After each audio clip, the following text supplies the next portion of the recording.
వైఎస్ఆర్ కాంగ్రెస్ పార్టీలో ఉన్నటువంటి అతిపెద్ద సమస్యల్లో ఒక సమస్య గురించి నేను ఈరోజు ఈ వీడియోలో మాట్లాడబోతున్నా. ఈ వీడియో యొక్క ఉద్దేశము వైఎస్ఆర్ కాంగ్రెస్ పార్టీకి వ్యతిరేకంగా మాట్లాడము, లేదంటే పార్టీలో ఉన్నటువంటి నాయకులకి వ్యతిరేకంగా మాట్లాడడం మాత్రము అసలు కాదు. మరి ఈ వీడియో యొక్క ఉద్దేశం ఏంటి అంటే వైఎస్ఆర్ కాంగ్రెస్ పార్టీ కార్యకర్తల్ని కాపాడుకోవడం.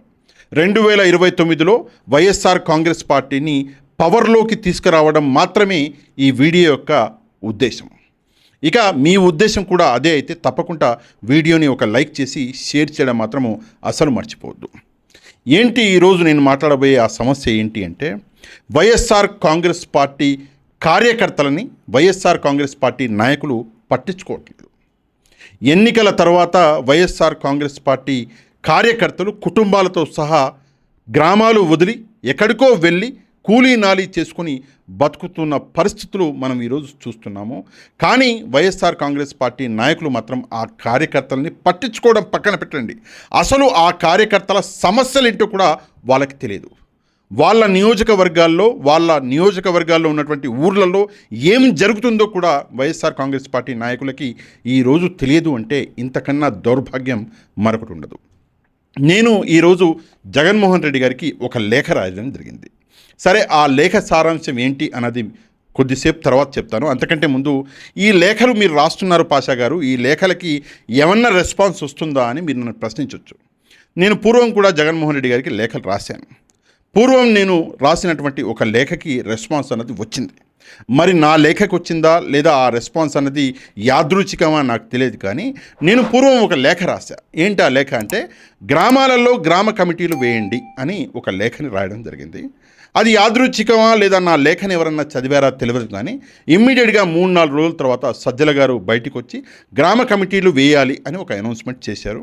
మొన్న 12వ తారీఖు కూడా మిథున్ రెడ్డి గారు గ్రామ కమిటీలు వేయాలి అని ఆయన స్వయంగా ఆ కమిటీలు వేయడంలో భాగస్వామ్యం, అంటే ఆ ప్రోగ్రాం ఆయన అటెండ్ కూడా చేసి అక్కడ ఆయన మాట్లాడి గ్రామ కమిటీలు వేయండి, ఫిబ్రవరి 15వ తారీఖు లోపల గ్రామ కమిటీలు కంప్లీట్ అవ్వాలి అని చెప్పేసి ఆయన చెప్పడం జరిగింది. అంటే మన లేఖ వల్ల జరిగిందా లేదా పక్కన పెట్టేస్తే ఒక మంచి పనికి మనం ఒక సలహా అనేది ఇచ్చాము, ఆ మంచి పని జరిగింది. అదే మనకు కావాల్సింది, అదే జరిగింది. సరే, లేఖల గురించి పక్కన పెడితే ఈరోజు నేను రాసినటువంటి లేఖ ఇది చాలా నొప్పితో చాలా బాధతో నేను లేఖ రాయడం జరిగిందండి. ఒక ఇష్యూ అన్నది నిన్నటి నుంచి నడుస్తుంది. నిన్న కాదు, 10వ తారీఖు యాక్చువల్ తీసుకుంటే సాల్మన్ అని చెప్పేసి ఒక వ్యక్తి, ఆ వ్యక్తి పిన్నెల్లి గ్రామానికి చెందినటువంటి వ్యక్తి.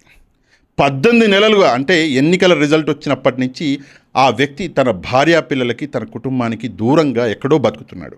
ఎందుకంటే టీడీపీ నాయకులు భయపెడితే కుటుంబాన్ని రక్షించుకోవడానికి నేను బ్రతుకుండాలి అన్నటువంటి ఉద్దేశంతో ఆయన ఎక్కడో వెళ్ళి బతుకుతున్నాడు.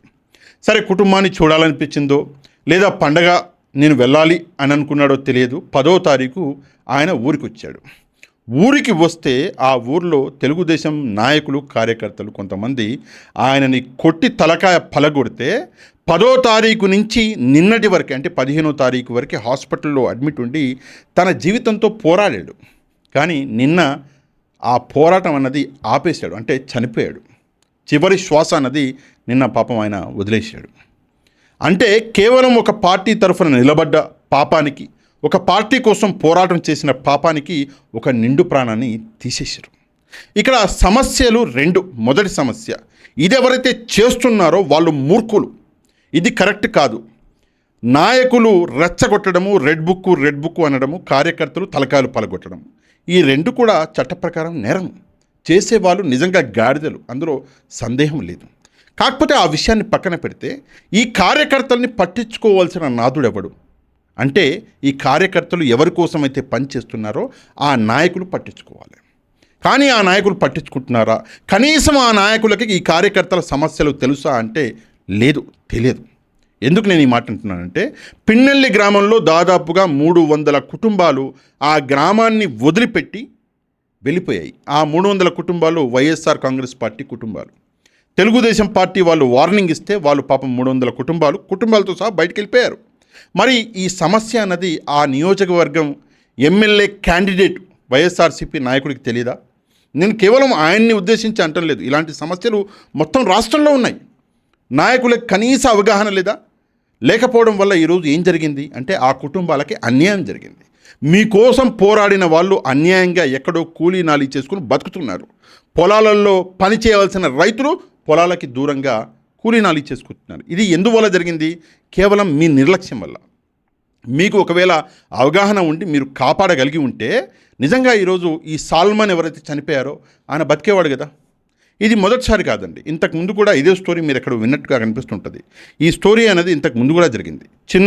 చిన్న గోపి అని చెప్పేసి ఇదే పల్నాడు జిల్లా అమరావతి మండలము నార్కులపాడు అని చెప్పేసి గ్రామం. ఇతను కూడా 18 నెలల నుంచి కుటుంబానికి దూరంగా ఉండి వచ్చాడు. రాగానే అక్కడ సమస్యలు చూశాడు, ఏం చేయాలో తట్టుకోలేక తనను తాను చంపేసుకున్నాడు. మరి ఈ సమస్యలకి పరిష్కారం ఎప్పుడు? పరిష్కారం చూపాలి అని నేను జగన్మోహన్ రెడ్డి గారికి డైరెక్ట్గా లేఖ అన్నది రాశాను. ఆ లేఖ ఒకసారి నేను చదివి వినిపిస్తాను. మీకు పక్కన ఆ లేఖ కనిపిస్తూ ఉంటుంది, మీరు కూడా చూడండి. కొంచెం జాగ్రత్తగా ఈ లేఖ నా కోసం వినండి ప్లీజ్. గౌరవనీయులైన శ్రీ వైఎస్ జగన్మోహన్ రెడ్డి గారికి భారీ బాధతో మరియు ఆశతో ఈ లేఖ మీకు రాస్తున్నాను.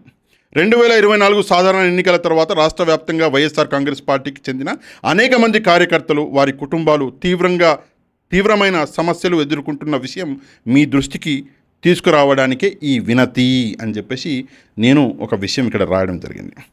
నెక్స్ట్ అసలు సమస్య నేపథ్యం ఏంటో ఇక్కడ నేను చెప్పా.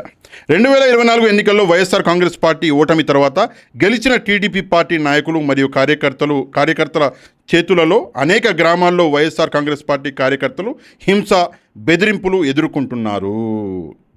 దీనివల్ల గ్రామాల్లో భయాందోళన వాతావరణం ఏర్పడింది. ఉదాహరణకు పల్నాడు జిల్లా గురజాల నియోజకవర్గము పిన్నెల్లి గ్రామంలో 300 కుటుంబాలు భయం మరియు హింస కారణంగా తమ స్వగ్రామం వదిలి వెళ్లాల్సి వచ్చింది. ఇలా చాలా గ్రామాలు ఉన్నాయి. ఇది మొదటి పేజీ. నెక్స్ట్ రెండో పేజీకి వెళ్తే రెండో పేజీలో నేను రాసినటువంటి విషయాలు 18 నెలలుగా కొనసాగుతున్న బాధ, 18 నెలలుగా వీళ్ళు పడుతున్న కష్టాన్ని నేను ఇక్కడ రాశాను. ఈ కుటుంబాలు గత 18 నెలలుగా తమ ఇల్లు, భూములు, జీవనోపాధి వదిలి వేరే ప్రాంతాల్లో బతుకుతున్నాయి. ఇవి పార్టీ కోసం కష్టపడి పనిచేసిన, ఎన్నికల సమయంలో ముందు వరుసలో నిలిచిన నిజమైన కార్యకర్తల కుటుంబాలు.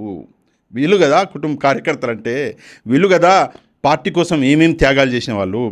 వారిని రక్షించాల్సిన నాయకులకు గ్రామాల్లో జరుగుతున్న పరిస్థితుల గురించి సరైన సమాచారం లేకపోవడము లేదా స్పందన లేకపోవడం చాలా బాధాకరం. ఇది పూర్తిగా నిర్లక్ష్యానికి నిదర్శనంగా కార్యకర్తలు భావిస్తున్నారు. నిర్లక్ష్యమే కదా. నాయకుడి కోసం కార్యకర్తలు ఇంత కష్టపడ్డాక ఆ కార్యకర్తలని నాయకుడు పట్టించుకోకపోతే అది నిర్లక్ష్యం కాక ఏంటి? దాని కింద మరి నెక్స్ట్ మీ జోక్యం అత్యవసరం అని చెప్పేసి ఒక హెడ్డింగ్ పెట్టి కింద కొన్ని విషయాలు రాశా. ఈ పరిస్థితుల్లో మీరు స్వయంగా జోక్యం చేసుకొని క్రింద చర్యలు తీసుకోవాలని వినమ్రంగా కోరుకుంటున్నాను. నేను కొన్ని రెమెడీస్ అన్నది ఇక్కడ ఇచ్చా, కొన్ని చర్యలు తీసుకోండి అని చెప్పేసి నా సలహా రూపంలో ఇచ్చా. మొదటి సలహా సమగ్ర సమాచార సేకరణ. ఇలాంటి సమస్యలు ఉన్న గ్రామాల వివరాలను సేకరించి జాబితా తయారు చేయాలని కోరుతున్నాను. మధ్యలో మండలాల వారీగా, జిల్లాల వారీగా జాబితాలు తయారు చేయండి అని చెప్పేసి నేను చెప్పాను. ఇది నా మొదటి సూచన. జాబితా ఉంటేనే కదా మీరు ఏదైనా చేసేది. ముందుగా ఒక జాబితా తయారు చేయండి. ప్రతి మండలంలో ఎన్ని గ్రామాల్లో ఈ సమస్య ఉంది, ఎంతమంది కార్యకర్తలు ఈ సమస్య వల్ల ఊర్లు వదిలి వెళ్ళిపోయారు, అది ఒకటి మీరు జాబితా తయారు చేయండి. ఇక రెండో సలహా కుటుంబాలకి భద్రత మరియు సహాయం. ఈ కుటుంబాలు భయం లేకుండా తమ స్వగ్రామాలకు తిరిగి వెళ్ళేలా పార్టీ తరఫున సహాయం అందించాలి. పార్టీ తరఫున ఒక లీగల్ ఎయిడ్ అన్నది ఉండాలి. ఒక లీగల్ దృక్పథంతో మాత్రమే కాదు, ఫైనాన్షియల్గా కూడా ఇలాంటి కుటుంబాలకి సహాయం అనేది అందించాలి. పార్టీ అయినా అందించాలి, లేదా అక్కడ ఉన్నటువంటి నాయకుడైనా అందించాలి. ఇది నా రెండో సలహా. మూడోది టోల్ ఫ్రీ ఫిర్యాదు నెంబర్ ఏర్పాటు. ఎక్కడో గ్రామం వదిలేసి ఎక్కడో హైదరాబాద్లోనో, బెంగళూరులోనో, చెన్నైలోనో బతుకుతుంటారు. వాళ్ళు మిమ్మల్ని ఎట్లా సంప్రదించాలి? అందుకే నేను ఒక సలహా ఇచ్చా. బాధిత కార్యకర్తలు నేరుగా తమ సమస్యలను తెలియజేసేందుకు ఒక టోల్ ఫ్రీ నెంబర్ ఏర్పాటు చేయాలని కోరుతున్నాను అని చెప్పేసి. బెంగళూరు నుంచి తన సమస్య చెప్పుకుంటాడు మీతో. టోల్ ఫ్రీ నెంబర్ అంటే టోల్ ఫ్రీ నెంబరే కాదు, ఏదో ఒక నెంబర్ ఇవ్వండి. ఇస్తే మీకు ఫోన్ చేసి, సార్ ఫలానా జిల్లాలో, ఫలానా మండలంలో, ఫలానా గ్రామానికి చెందిన వాడిని ఇలా జరిగింది అని చెప్పేసి మీకు తమ కష్టం చెప్పుకుంటాడు. దాని తర్వాత మీరు ఎప్పుడు పిలిస్తే అప్పుడు వస్తాడు. ఆ వ్యక్తికి అప్పుడు మీరు సహాయం అనేది చేయవచ్చు. ఇది నా 3వ సలహా. ఇక 4వది, మీరు స్వయంగా ఇచ్చే నమ్మకం. ఇది జగన్మోహన్ రెడ్డి గారికి పర్సనల్గా కూడా నేను రిక్వెస్ట్ చేస్తున్నాను. మీరు స్వయంగా ఒక ప్రెస్ మీట్ నిర్వహించి బాధిత కుటుంబాలకి ధైర్యం చెప్పి పార్టీ వారి వెంట ఉందని స్పష్టంగా తెలియజేయాలని మనవి. ఇది నేను ఇచ్చినటువంటి చివరి సలహా, 4వ సలహా. జగన్మోహన్ రెడ్డి గారు ప్రెస్ మీట్ పెట్టి ఈ విషయాల మీద మాట్లాడితే ప్రజలకి, కార్యకర్తలకి ఒక నమ్మకం అనేది కలుగుతుంది. అంతేకాకుండా ముందున్న వాడిలో ఒక భయం అన్నది పెరుగుతుంది. ఇక నెక్స్ట్, నాయకత్వంపై కార్యకర్తల ఆశ. చివరిగా నేను రాసిన కొన్ని అంశాలు మాట్లాడతాను. జగన్ గారు, మీరు కేవలం ఒక నాయకుడు మాత్రమే కాదు, కార్యకర్తలకి మీరు ఒక ఆశ, ఒక నమ్మకం. మీ మాట, మీ చర్య కుటుంబాల్లో మళ్ళీ ధైర్యం నింపగలదు. ఈ కుటుంబాలు దయ కోరడం లేదు, రక్షణ, గుర్తింపు, న్యాయం కోరుతున్నాయి.